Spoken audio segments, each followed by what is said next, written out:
Hi నమస్తే, నేను మీ అనుష. వెల్కమ్ టు అనుష పెళ్ళిరు వ్లాగ్స్. ఈరోజు వీడియోలో ఎంతో కమ్మగా ఉండే బీరకాయ కర్రీ ఎలా చేయాలి అనేది చూపించబోతున్నానండి. మసాలాలు అనేవి ఎక్కువ యూస్ చేయకుండా చాలా సింపుల్ ఇంగ్రీడియంట్స్తో అన్ని ఇంట్లో ఉన్న వాటితోనే ఈ కర్రీ చేసుకోవచ్చు. చాలా ఈజీగా అయిపోతుంది. ఈ కర్రీ కోసం ముందుగా మనకు కావాల్సినవి బీరకాయలు. ఇవి లేతగా ఉంటే టేస్ట్ అనేది చాలా బాగుంటుంది. మీరు కట్ చేస్తున్న ప్రాసెస్లో ప్రతి బీరకాయని కూడా చెక్ చేసుకోవాలి. ఎందుకంటే కొన్ని చేదుగా ఉంటాయి. చేదుగా ఉన్నవి యూజ్ చేసామంటే కర్రీ అనేది పాడైపోతుంది. సో కేర్ఫుల్గా చూసుకోవాలండి. ఇప్పుడు మనం కట్ చేసుకున్న బీరకాయ ముక్కల్లో 1 స్పూన్ సాల్ట్ వేసి ఇలా ప్రెస్ చేస్తూ కలుపుకున్నామంటే బీరకాయల నుంచి నీరు వస్తుందండి. ఈ నీరుతోనే కూరంతా కూడా ఉడికిపోతుంది. ఇప్పుడు కర్రీ కోసం స్టవ్ వెలిగించి ప్యాన్ పెట్టి కొద్దిగా ఆయిల్ వేసి కాగాక తాలింపు గింజలు, 2 ఎండుమిరపకాయలు, కొంచెం కరివేపాకు, ఆనియన్స్, అందులో పసుపు ఇవన్నీ కూడా వేసి బాగా కలుపుకొని ఆనియన్స్ ట్రాన్స్పరెంట్గా అయ్యేంత వరకు కూడా వేయించుకోవాలి.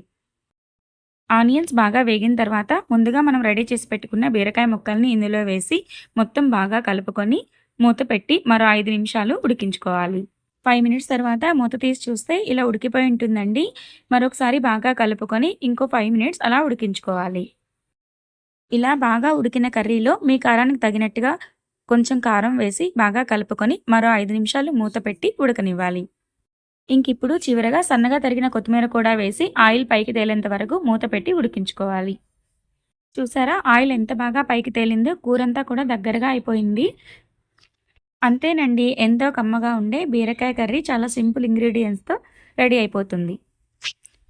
మా ఇంట్లో బీరకాయ కర్రీ చేసిన రోజు బీరకాయ పచ్చడి కూడా చేస్తామండి.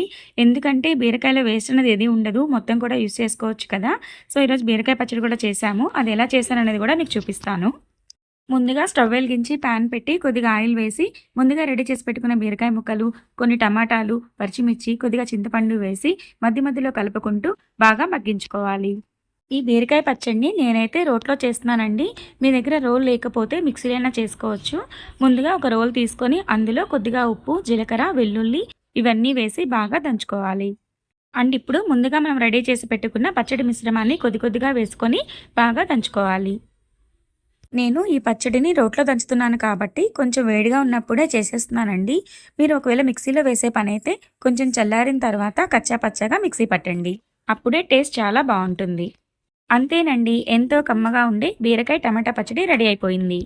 మా ఇంట్లో రోటి పచ్చళ్ళు ఎప్పుడు చేసినా సరే చివరగా వేడివేడి అన్నం వేసుకొని కొద్దిగా నెయ్యి వేసుకొని ముద్దలుగా తింటూ ఉంటాము. ఇది చిన్నప్పుడు మా అమ్మ నాకు చేసిన అలవాటు అనమాట. మీకు ఎవరికైనా ఇటువంటి అలవాటు ఉంటే తప్పకుండా కామెంట్ చేయండి. నేను చేసిన బీరకాయ పచ్చడి, బీరకాయ కర్రీ టేస్ట్ అయితే చాలా బాగుందండి. మీరు ఒకసారి ట్రై చేసి మీకు ఎలా కుదిరిందో కామెంట్ చేయడం మర్చిపోవద్దు. వీడియో నచ్చినట్లయితే లైక్ చేయండి, షేర్ చేయండి, సబ్స్క్రైబ్ చేసుకోండి. Thank you.